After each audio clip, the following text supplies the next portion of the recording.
ভিডিওটি ভালো লাগলে লাইক কমেন্ট শেয়ার করবেন এবং পাশে থাকা বেল আইকনটি বাজিয়ে মঙ্গল ধূপ জেলে মদার গাঁজা খেয়ে ইয়াং ছেলেরা আজ নষ্ট। মঙ্গল ধূপ জেলে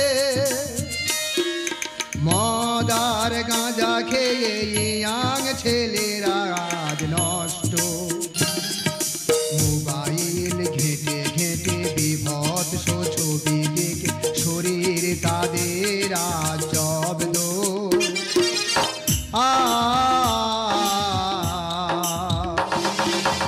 ও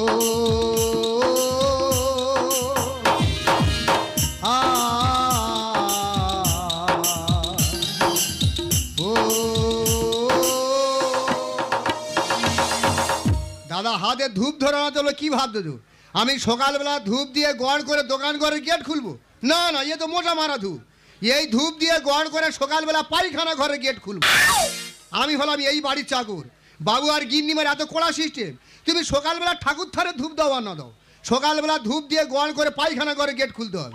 আর বাবুর থেকে 3 পা কোলা তো গিন্নিমা। আমি চাকর, আমার কাজ হয়ে গেলে আমার বসতে দেবে না। বলে তুই চাকর, টাকা দিয়ে তুই বসবি কে? তুই সারাদিন দাঁড়িয়ে থাকবি। তাহলে গিন্নিমা আমার যদি পায়খানা পায় আমি কি করে পায়খানা করব? বলে কেন? গামছা পরে সকালবেলা বাথরুমে গিয়ে দাঁড়িয়ে দাঁড়িয়ে পায়খানা করবি? দাদা পাশের বাড়ি একটা মেয়ে অন্য বাড়ি কাজ করতো, আমিও কাজ করি, সেও করে, টুকটাক দেখা হয়, প্রেমটে মোটামুটি হয়েছে। একদিন ঘরে ডেকে এনে যেটা চুমটুম খাবো চিন্তা ভাবনা ছিল। গিন্নিমা কাবাট করে হাত ধরে মেয়েটা হিড়ি করে ঘরের বাইরে রেখে দিয়ে চলে এলো, মুখের থেকে গ্রাস করে নিল। এদের থেকে আরো খারাপ, এদের বাড়িতে কুকুরটা থাকে, তার নাম ভোলু। সকালবেলা থালায় খেতে দেবো, থালায় খাবে, খেয়ে দিয়ে আমার সঙ্গে রোডে ঘুরতে যাবে। রোডে যদি শালার পায়খানা পায়, শালা রোডে পায়খানা করবে না, সেই পায়খানা বয়ে নিয়ে এসে যে থালায় খেয়েছিল সারা থালায় বসে বসে পায়খানা করবে। আর আমি চাকর বলে কুকুরের পায়খানা পরিষ্কার করতে হবে। পায়খানা তো পরিষ্কার করবো না। আর আজকে যত ডাকু ভোজা কারোর কোথাও আজকে সাড়াও দেবে না। ও ভজা, এই ভজা, ভোজা সাড়া দেবে, ভোজা মোস্তানি দেবে। আরে দিনের পর দিন ঘর তো সব জিপা তা উঠে চলছে ভজা। এই ভজা, যে দোকান থেকে জিনিস কিনেছিলে, জিনিস টোটো গাড়ি করে সেই দোকানে চলে গেছে, আমি কি করবো? আমার বাইরে শুনতে পাই না তুই? বাবু তুমি বিশ্বাস করো, তোমাদের কলকাতার পাকার ঘর কাঁচটা দিয়ে এমন ক্যাপাসিটি তো, আচ্ছা, বাইরে থেকে যদি কেউ ডাকে ঘরের ভিতরে কিচ্ছু শোনা যায় না। এই তোর খোঁজ আমি কথাবার্তা, আমার কথা বিশ্বাস হচ্ছে না? তুমি ঘরের মধ্যে বসো, আমি বাইরে থেকে তোমার ডাকতে দিই। আচ্ছা, যদি তুমি শুনতে পাও, তুমি 3 মাসের মাইনে কেটে নেবে। ঠিক আছে বলো, ঠিক আছে, সব সব কাজের ফাঁকি তো ডাক, দেখি ঘরে কি হচ্ছে শোনা যায় না, ডাক নে ডাক। ও বাবু, বাবু, হ্যাঁ এবার তুই আয়। ও বাবু, তোর বড়ি ফেলতে যাই। তুমি যে একটা ইয়াং মেয়ে নিয়ে ডায়মন্ড হারবারের হোটেলে গেছিলে, আর যেদিন মেয়েটা নিয়ে হোটেলে গেলে সেই দিন হোটেলে পুলিশ রেড করলো, আর তুমি পুলিশের ভয়ে শুট টুট খুলে দিয়ে আন্ডার প্যানে পরে নদীয়ে ঝাম মেরে ভিজে গায়ে ঘরে চলে এলে। এই কথাটা এবার তুমি কি শুনতে পাচ্ছ? বাবা রে, শুনতে পেয়েছো? কি হয়েছে? সত্যিকারে ভোজা কেন? কোন শালা এই ঘরটা তৈরি করছে তাকে বাবা ঘরের এমন ক্যাপাসিটি করেছে, আচ্ছা, বাইরে থেকে যদি কেউ ডাকে ভিতরে কিচ্ছু শোনা যায় না। চোখের মুখে নুন দিলে চোখ আর সাড়া করবে না। বাবা কি? এনে 1000 টাকা তোর কাছে রাখ। কেন? পূজার বোনাস দিলাম। কোনো বছর বোনাস দাওনি, এবছর লকডাউনে পূজা হবে কি তার ঠিক নেই, 1 বছর আগে থেকে বোনাস না, এবার থেকে তোর প্রতি মাসে বোনাস দেবো। যা, প্রত্যেক মাসে বোনাস দেবে। কিন্তু ভজা এই হোটেলের ব্যাপারে তুই কিভাবে জানলি রে? হোটেলের ব্যাপারটা তো অর্জুন কা গুছিয়ে গুছিয়ে বলে গেছে। ওই অর্জুন শুয়ার বাচ্চা বলে গেছে। বাহ, ভালো কাজ করেছে। কিন্তু ভজা এই ব্যাপারটা গিন্নিমার কাছে বল। না না, তুমি 1000 টাকা দিয়ে যাবে গিন্নিমার কাছে এই কথা বলি? বাবু তুমি অফিসে নিশ্চিন্তা চলে যাও, আমার অনেক কাজ আছে। এটো বাসন টাসন মাছ দাও। চলো তুই বাড়ি ছেড়ে কোথায় এসে আছিস? তুই তো বাসন মাছ আইছিস, তাই এটো বাসন কে মাজবে? আমি মাজবো। বাবু কি পাগলা হয়ে গেল? তুই খাবি আর শুবি। কে খাবে শোবে? সব কাজ আমি করবো। আর পায়খানার 25 বালতি জল কে তুলবে? প্রথম তুলে দেবে। ওজার কপাল ফেটে বের হচ্ছে। ওই যে তোর নামে টাটা সুমো কিনতে বোঝা। টাটা সুমো কিনে দেবে? কেন টাটা সুমো নাকি নদী মাছ ধরতে যাবো? বাজার করতে যাবি? ভোজা বাজার করতে যাবে টাটা সুমো চড়ে? এই জানোয়ার বাবু কে? তুমি। তুই কে? চাকর। ফটাস করে চল মারবো জানি। কেন? আজকে থেকে তুই বাবু আমি চাকর। System change. চেঞ্জ করে দিলাম। আচ্ছা। তুই আমার প্যান্ট জামা পরে ঘুরবি, হ্যাঁ। আমি তোর প্যান্ট জামা পরে ঘুরবো। তোমার প্যান্ট জামাই পরবো না। কেন? তোমার সারা শরীরে চুলকোনা আছে। চুল করে না, চর্মরোগ বল, চর্মরোগ। কিন্তু ভাজা হুম। এই ব্যাপারে তো গিন্নি মারে। না না, তুমি মুখে বিড়ি কম দেখো, কি তুমি খাচ্ছ, মুখে বিড়ি কম। যাও যাও, নিশ্চিন্তা যাও, আমি কারোর কাছে বলবো। যাও যাও, চল যাও, যাও চল যাও।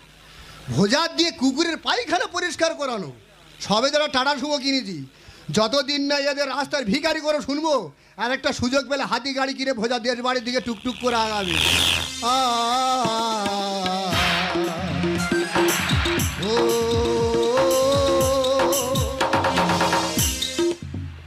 ভজা, এই ভজা। ভোজার বাবু আর ভোজা চাগনি বাবু হয়ে গেছে। আরে আমার দুল পাচ্ছি না, গলা হারে পাচ্ছি না। হ্যাঁ, যে দোকানে দুল সেই দোকানে বসে আছে, আমি কি করবো? এগুলো গেল কোথায়? ভজা, এই ভজা। ভোজা মুস্তানি দেবে বাবু হয়ে গেছে, কারোর কথা শুনবে না, কোনো কাজ করবে না। এই দেখ, বাড়ি থেকে এত করে ডাকছি, তুই শুনতে পাচ্ছিস না? তুমি বিশ্বাস করো, তোমাদের কলকাতার ঘর, পাকার ঘর, এমন কাঁচ দিয়ে ক্যাপাসিটি তো, হ্যাঁ। বাইরে থেকে ডাকলে ভেতরে কিচ্ছু শোনা যায় না। আমার ঘর বাড়ি, বাইরে থেকে ডাকলে শুনতে পাওয়া যায় কি না যায়, সেটা তুই তো আমাকে শেখাবি। আমার কথা বিশ্বাস হচ্ছে না? না। তুমি এইখানে নিজে বসো, আমি বাইরে থেকে ডাকতেছি। যদি তুমি শুনতে পাও, তুমি যা সারা দিয়ে ভোজা মাথায় করে নেবে। ঠিক তো? হ্যাঁ। ডাক। ঠিক আছে, বসো। এক্ষুনি যা। বসো এখানে। ছুটে যা। হ্যাঁ, বসো, প্রত্যেকদিন ধরে ধরে মারা। আজকে সব গোপন কথা ফাঁস করবো। ছুটে যা। ও গিন্নিমা, গিন্নিমা, ও গিন্নিমা, তুমি যে রকির সঙ্গে টমেটো বাগানের ভিতরে ধরা পড়েছিলে, আর তোমার শাড়ি টাড়ি সব টমেটো বাগানে থেকে গেল, হ্যাঁ। আর তুমি লজ্জার রক্ষার্থে কুয়ো রং সা পরে ছুটে এসে ঘরের ভিতরে ঢুকে পড়লে, এই কথাটা এবার তুমি কি শুনতে পাচ্ছ? এই গেটটা এই সব কথা জানলে কোথায় থেকে? শুনতে পেয়েছো? সত্যি ভজা, বাইরে থেকে ডাকলে না কোনো কিছু শুনতে পাওয়া যায় না। তুমি 1 বছর ভরা শুনতে পাবে না। এই ভজা, হুম। আমি কি বলছি শোন বাবা, বলো। তোকে এখন 1000 টাকা দিচ্ছি, হ্যাঁ। পরে আবার দেবো। হ্যাঁ। আমি বেরিয়ে গেলাম। টাকা ঘুরিয়ে নেবে? ও ভজা, বলো। তুই এইসব কথা শুনলি কোথায় থেকে? অর্জুন কাতে ব্যাপারটা গুছিয়ে গুছিয়ে বলে গেছে। তোর অর্জুনকে সব বলে দিয়েছে? হ্যাঁ। ঠিক আছে, অর্জুনকে বলুক আর যাই বলুক, হ্যাঁ। এই কথাটা যেন তোর বাবুর কানে না ওঠে। না না, তুমি টাকা দিতে বাবুর কাছে বলি। তাহলে আমি বেরিয়ে তুমি- যাই। হ্যাঁ, নিশ্চিন্তে আছো। আমি বেরিয়ে গেলাম। হ্যাঁ। কি হয়েছে মা?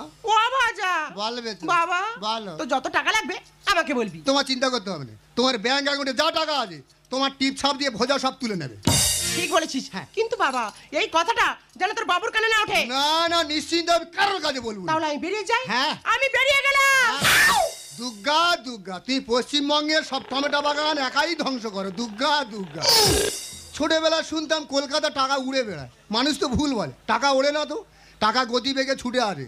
যে ধরতে পারে তার কাছে থাকা, যে ধরতে পারে না ঝাড় কেটে ফিরে যায়। ওদের যতদিন না পথের ভিখারি করবো ততদিন ভোজা ওদের ছাড়বে।